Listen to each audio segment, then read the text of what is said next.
একটা কথা শেয়ার করি। কিছুদিন আগে আমি গিয়েছিলাম আমার এক বন্ধুর সাথে দেখা করতে। She is a special educator. তো সেখানেই আমার পরিচয় হয় এক স্পেশাল মমের সাথে। তার বাচ্চা 3 বছর বয়স। তার পুরো চেহারা দুশ্চিন্তায় ভরা। বাচ্চার ভবিষ্যৎ নিয়ে ভয়, অনিশ্চয়তা। কি করবে, কিভাবে শুরু করবে কিছুই খুঁজে পাচ্ছে না।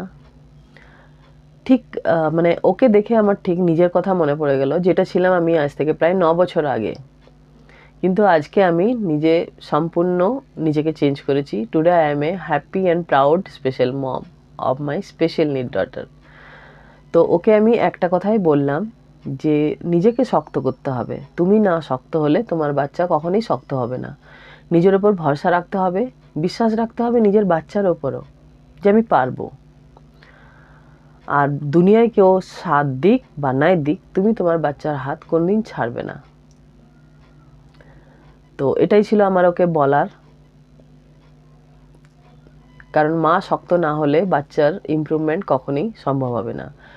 মাকে দুশ্চিন্তামুক্ত হতে হবে, শক্ত হতে হবে, তবেই বাচ্চা ইমপ্রুভমেন্ট করবে।